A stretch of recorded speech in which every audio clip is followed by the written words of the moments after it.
नमस्कार,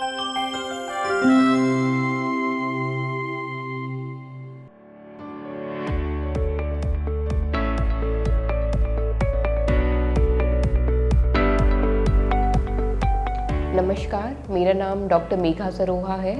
मैं धर्मशिला नारायणा हॉस्पिटल दिल्ली के पीडियाट्रिक ऑन्कोलॉजी विभाग में एसोसिएट कंसल्टेंट हूँ। बच्चों में होने वाले सभी कैंसर्स में से लगभग 10% कैंसर बोन ट्यूमर हो सकते हैं। ऑस्टियोसार्कोमा और इविंग सार्कोमा इनमें से सबसे कॉमन होते हैं। बोन ट्यूमर जनरली 10 साल से बड़े बच्चों में होता है। 5 साल से कम उम्र के बच्चों में होने की शंका थोड़ी कम रहती है। ये हमारे घुटने के आसपास की हड्डियों में काफ़ी कॉमनली होता है। हालांकि ये घुटने के अलावा हमारे कंधे और रीढ़ की हड्डियों में भी हो सकता है।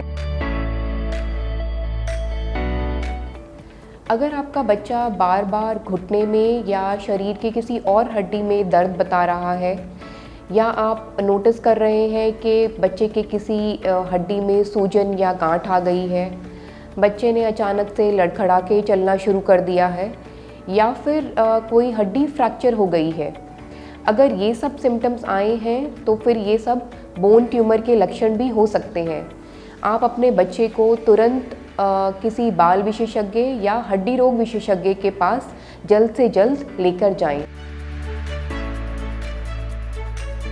जब हमें बोन ट्यूमर का शक होता है तो हम जिस हड्डी का भी हमें बोन ट्यूमर लग रहा होता है, हम उसका एक एक्सरे और एमआरआई करा के देखते हैं, जिससे हमें पता चल जाता है कि वो कैंसर कहाँ से आ रहा है और लगभग कितना बड़ा है। ये होने के बाद में कंफर्म करने के लिए हमें उस हड्डी से, उस गांठ से एक टुकड़ा लेना होता है, जिसे हम बायोप्सी बोलते हैं। बायोप्सी से हमें पता चल जाता है कि बोन ट्यूमर है या नहीं, और अगर है तो वो किस प्रकार का है।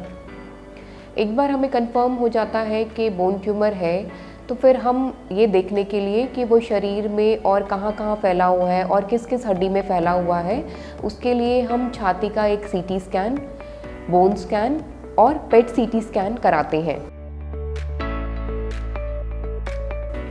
बोन ट्यूमर की डायग्नोसिस के बाद पेरेंट्स काफ़ी घबरा जाते हैं, चिंतित हो जाते हैं कि उनके बच्चों के हड्डियों का जो कैंसर है उसकी वजह से हाथ या पाँव का हटाना पड़ेगा, एम्पुटेशन करना पड़ेगा। और बहुत सारे लोग तो ये भी मन बना लेते हैं कि वो इलाज नहीं कराएंगे, या कुछ लोग बीच में इलाज छोड़ देते हैं।